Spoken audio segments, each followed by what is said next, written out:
Hey guys, this is Anand and welcome back to my channel Sage Computations. I hope you all are doing good.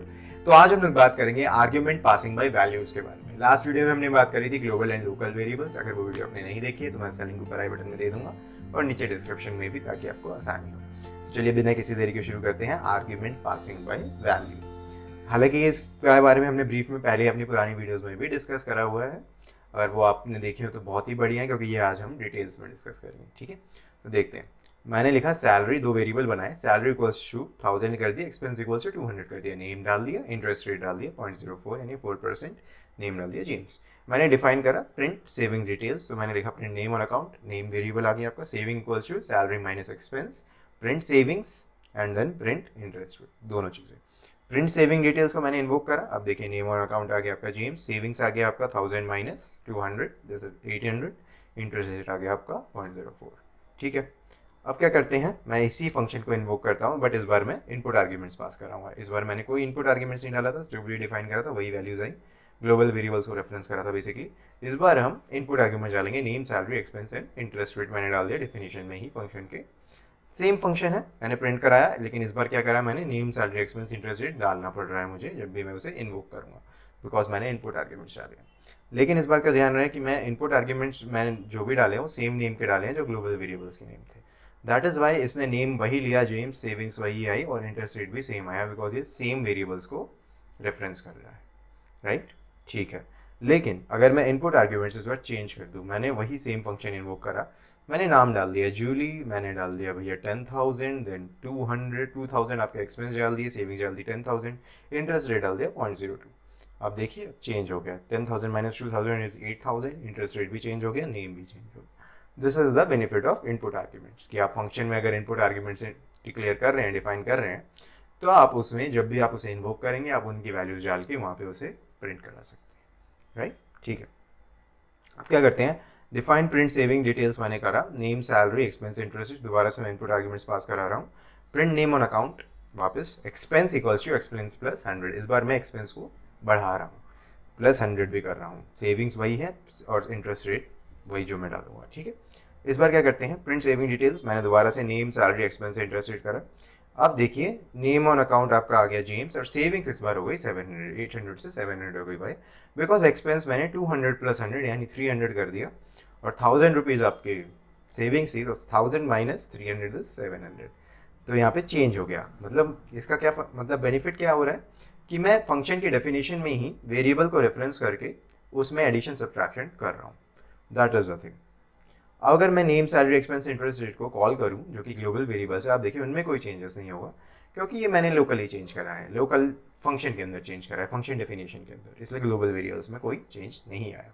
ठीक है, अब मैं दोबारा से एक दूसरा फंक्शन, मतलब सेम तरीके का फंक्शन बनाता हूँ, बट इस बार मैं क्या कर रहा हूँ, नेम भी मैं फंक्शन के अंदर डाल रहा हूँ, सैलरी भी मैं सैलरी मल्टीप्लाई बाई 2 कर रहा हूँ, एक्सपेंस को भी मैं एक्सपेंस प्लस 100 कर रहा हूँ, और इंटरेस्ट रेट को भी मैं डिफाइन कर रहा हूँ 0.09, सब कुछ मैंने इसी में डिफाइन कर दिया है। अब जब मैं इसे कॉल करूँगा फंक्शन को, तो आप देखिए ये क्या करेगा, ये लोकल वेरिएबल्स को उठाएगा, हरीश 1700.09, ग्लोबल वेरिएबल्स को नहीं उठाया, जहाँ पे आपका एक्सपेंस कुछ और था, इंटरेस्ट रेट भी कुछ और था और नेम भी कुछ और था, इसने लोकल वेरिएबल्स उठाए। लेकिन अगर मैं अगर चेक करूँ अपने वेरिएबल्स को, तो आप देखिए उनमें कोई चेंजेस नहीं आया, ग्लोबली वो जेम्स 1200.04 जो हमने डिक्लेयर करा वही है, लेकिन लोकल वेरिएबल जब मैं फंक्शन को इन्वोक कर रहा हूँ तो वो लोकल वेरिएबल्स को इन्वोक करवा रहा है, तो अगेन वो प्रेफरेंस दे रहा है लोकल वेरिएबल्स को।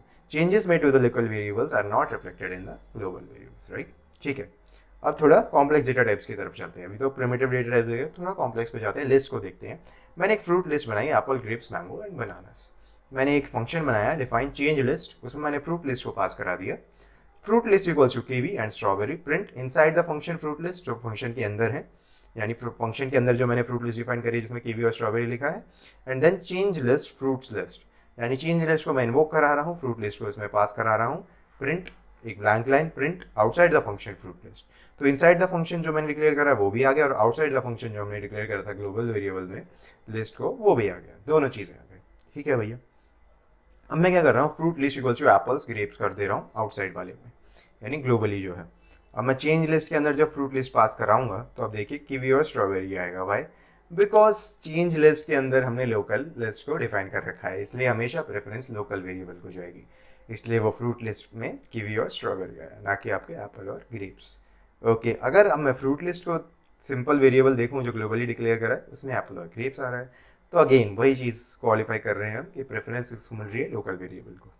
ठीक है, अब मैं टपल्स में देख लेता हूँ, मैंने फ्रूट टपल बनाया, same Apple grapes mango bananas, again same function करा है, define change tuple, fruit tuple कर दिया। फ्रूट टपल्स में मैंने जो लोकल वेरिएबल है उसमें मैंने डाल दिया कीवी और स्ट्रॉबेरी, इनसाइड द फंक्शन को प्रिंट कराया, आउटसाइड द फंक्शन को प्रिंट कराया। आप देखिए inside the function again same kiwi और स्ट्रॉबेरी वाला टपल आ गया है, आउटसाइड द फंक्शन भी सेम एप्पल ग्रेप्स मैंगो और बनानास वाला टपल आ गया है। तो टपल्स और लिस्ट में हमने वेरीफाई कर दिया है। अब क्या करते हैं, define change tuple fruit tuple. Fruit tuple मैंने करा this is not even a tuple, इसमें स्ट्रिंग पास करा दिया, भाई ये तो टपल भी नहीं है, प्रिंट कराए इनसाइड द फंक्शन, आप प्रिंट कराइए और चेंज टपल में आप वही डालिए जो मैंने वहाँ पे लोकल वेरिएबल में डाला है, और आउटसाइड द फंक्शन जो आपके फ्रूट टपल जो मैंने ऊपर डाले हुए हैं, राइट। अब मैं देखिए, अब मैं जब इसे इन्वोक करा रहा हूँ तो अब देखिए क्या आ रहा है, inside the function this is not even a tuple, outside the function Apple grapes mango banana, right. तो अगर आप अंदर जो भी डालेंगे वो एज इट इज पास हो जाएगा, आप टपल्स में टपल डाल रहे हो या स्ट्रिंग डाल रहे हो वो एज इट इज पास होगा। तो fruit tuple has been passed in by value, the value of the original tuple remains unchanged. Fruit tuple has been passed in by value, इस बात का ध्यान रखें, बाय वैल्यू पास हो रही है यहाँ पे। The value of the original tuple remains unchanged even when you have changed the inside of the function, when you have changed the value inside the function, this is passing by value। तो अगर आप function के अंदर भी कोई value को change कर दोगे तो ओरिजिनल में जो वैल्यू होगी, ओरिजिनल की जो वैल्यू होगी वो चेंज नहीं होगी, this is called passing by value. I hope आपको क्लियर हो गया, कोई भी डाउट होता हो कमेंट्स में डालिए। अब थोड़ा अलग जाते हैं, डिक्शनरीज भी देख लेते हैं। मैंने कार स्पीड डिक्शनरी यानी कार और उसकी जो टॉप स्पीड होती है वो डाल दी है, की में मैंने कार डाला है, वैल्यू में उसकी टॉप स्पीड। तो स्विफ्ट की आ गई आपकी 180, हेक्टर 240, ऑडी मैंने ब्रांड ही ले लिया है 320 और फरारी भी ब्रांड ले लिया है 380 करती है। Define change dictionary, car speed dictionary जो भी मैंने ऊपर बनाई है उसको मैं डालता हूँ इसमें, बट एक लोकल डिक्शनरी भी पास करा रहे हैं, car speed dictionary equals to Bugatti और 450, ठीक है, print inside the function car speed dictionary. अब मैं जब इसे इन्वोक करता हूँ चेंज डिक्शनरी में कार स्पीड डिक्शनरी डालता हूँ, देखिए कि ये अगेन लोकल वेरिएबल जो मैंने डिफाइन करा है वो आ गया बुगाटी और 450, राइट। और कार स्पीड डिक्शनरी जो मैं अगर ग्लोबली चेक करूँ तो आपकी वही है पुरानी वाली, Swift 180, Hector, Audi and Ferrari. तो अगेन डिक्शनरीज के केस में भी लोकल वेरिएबल्स का ही प्रेफरेंस दिया गया, अगेन हेंस प्रूव्ड। कोई भी डाउट हो कमेंट्स में डालें, I will address there, and just hit that subscribe button if you haven't already subscribed, and share it with your friends जिन्हें इस प्लेलिस्ट की ज़रूरत है, बिकॉज यहाँ पे हम बहुत ही ज़्यादा क्वालिटी कंटेंट जो कि पोस्ट ग्रेजुएशन कोर्सेज में लैक्स ऑफ रुपीज़ में सिखाए जाते हैं वो हम फ्री ऑफ कॉस्ट सिखा रहे हैं। तो just help out your friend जिनको भी ज़रूरत है। Till then have a good day, signing of.